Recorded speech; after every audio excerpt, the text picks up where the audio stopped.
I did not like the main theme. And it's funny enough because this is one of those like songs that you learn like when I was a kid. Like I never even saw the movie, but even when I was a kid, I could play the song, like the main theme of Titanic.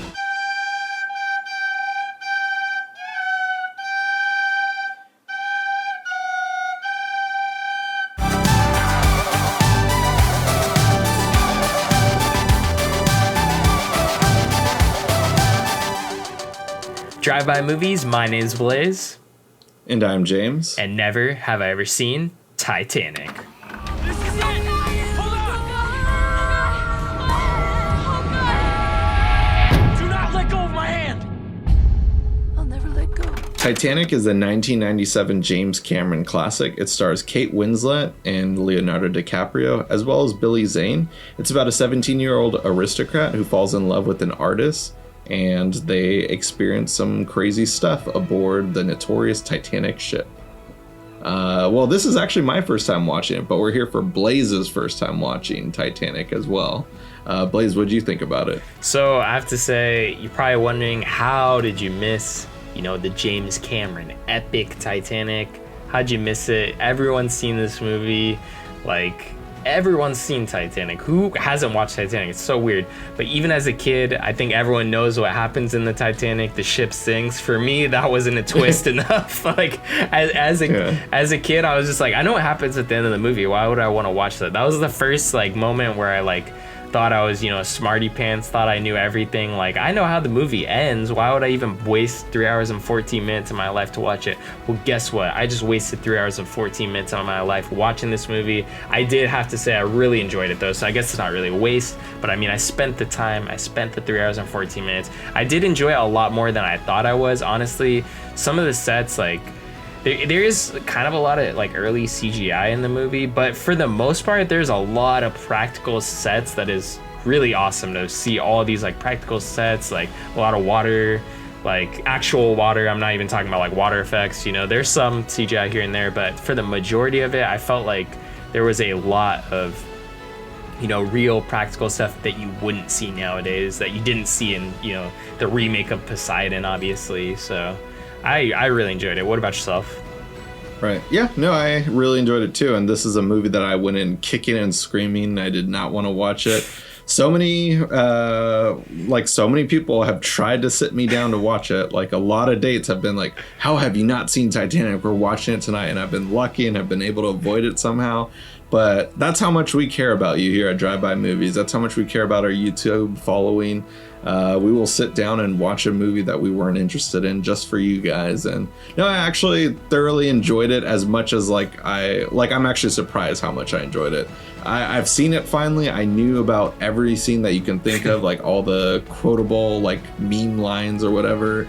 And I knew what was gonna happen, and I also know about all the Jack and Rose drama that happens throughout the movie as well. I wasn't familiar with Billy Zane and how big of a part he was in the movie though, and how much I didn't realize that there was a weird love triangle going on between them. I thought just from the beginning straight up it was just they fell in love and met on the Titanic. And I'm pretty sure everyone has seen the movie by now. If you haven't, go check it out, but I'll bring up the ending. But throughout my life I've always heard people say oh, how come Rose didn't make room for Jack? There's plenty of room for him on that box. I'm no, they established literally right away. They both try to climb on it and it sinks, and that's why he let her get on it and stuff. And so I want to just debunk that meme and just all those naysayers how dare she not let Jack on there and stuff. There was room for two of them. Yeah, technically if you're laying on normal ground level and stuff, they both could have fit on there, but if you're on top of water, that crap is gonna sink and stuff. Trying to not get us monetized. I'm trying not to say the S word. Yeah, but, please don't cuss. I'm trying to keep this monetized.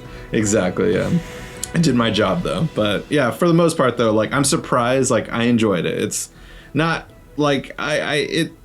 is it deserving of being the most successful film of all time? Essentially, yeah, it's no longer the number one movie at the box office, but I think still, if you calculate infiltration, this is still the number one movie. Inflation, of all time. not infiltration. Yeah, whoops, inflation. Sorry, yeah. It's been a long day.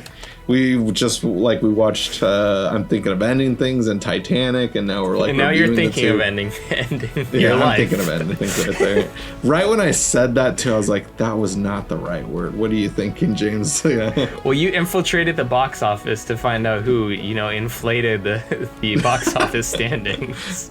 There we go. So yeah, all you Marvel fans out there who keep supporting the Avengers and stuff, like, just know that Titanic's still technically like, all right, well, maybe Avatar might be number one. I don't know, because I know Avatar also dethroned Titanic at one point also, but I see why James Cameron's so loved, though. I mean, I've always loved James Cameron, mainly for Terminator 2, and Aliens, but I'm surprised how like great this script is and how mesmerized I was for 3 hours and 15 minutes. Like, for a movie that like I didn't really have any interest in, knew what was gonna happen, I was still actually amazed by the cinematography, the set pieces, the music too, and also seeing that the music was diegetic at times too. I was just like cracking up when like, they don't pay attention to us playing anyways and stuff. Like, I was cracking up at that. So something I do kind of want to get into, like, my only gripe with the like the film, I guess, goes back, like, I did absolutely love the movie, but my only gripe is I feel like a lot of the scenes are composed well, the music's pretty good,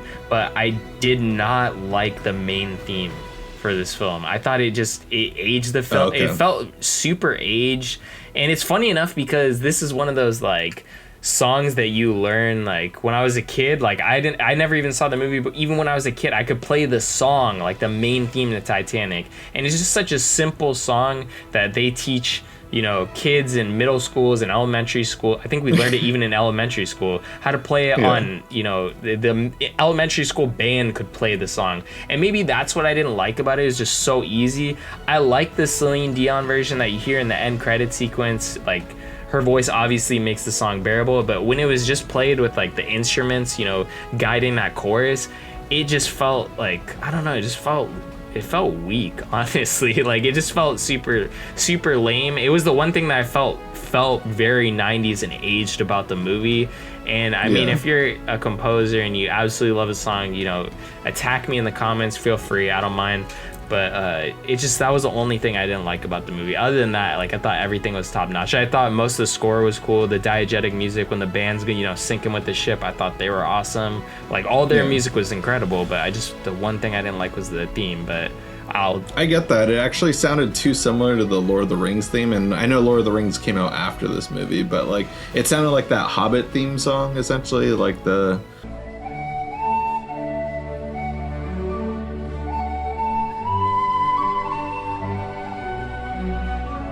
Like, I just thought that those were very similar, so I was just like, oh, like, these sound very similar, and I forgot that I had already known the Titanic theme. Even though I had not seen the movie, it's weird that I still knew the music ahead of time. I knew a lot of the lines and stuff. I knew how it was going to end, essentially.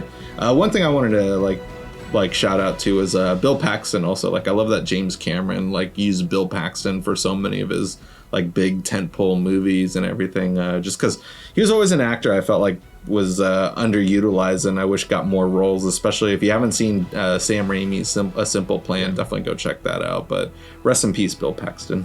Yeah, most definitely. Did you know about, like, because I honestly thought I was watching the wrong movie when I started this, because, like, did you know about all the modern day, like, stuff? Yeah, there was like a meme I saw one time where it's the old lady saying, like, she says, it was the most sensual moment of my life, and then it shows like a cut to all the people listening, like, ew.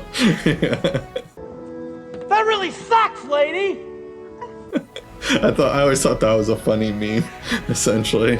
Yeah, I didn't know about any of, like, the fact that there was, like, modern day stuff with them trying to find the diamond or the sapphire, and, like, them, with the submarines. I thought that all this stuff was filmed really well. It was really cool. Yeah. And it was actually surprising. That was the only thing that wasn't spoiled for me, was just the fact that it had all this stuff that, was modern day. Like, I like that. Yeah.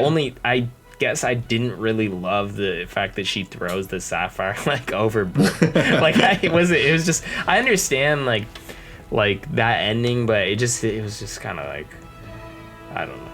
I think it was better, like, not I guess because she had so much, like, prosthetics and makeup on to make her 104 or however old she is, that it just was better when she was not on camera, I guess. Wait, was that Kate Winslet? No. with That was I forget who the actress is, but I think she was 80 something at the time. But they have to make her 104, so they put a lot of makeup on and prosthetics. Okay, gotcha. To make her a lot more wrinkly, because she didn't look at all like that, I guess. I see, gotcha. I do have a funny story about this, though. I used to go to Catholic school, and like that's a whole different part of my life that like I don't look back on and stuff. But I remember though, like I don't remember the teacher's name, but it was like first or second grade when that's how old I was when this movie came out. And I remember our teacher was like telling us not to like go see this movie and stuff, just because it was a huge cultural phenomenon. Like everyone I knew saw it. My parents went to go see it. Like grandparents went to go see it. My grandparents kept telling my parents like, oh, you got to go see it. We've seen it 4 times and stuff. And like, you know, my parents never wanted to take me to go see it because it had nudity, and I wasn't allowed to see nudity at that age.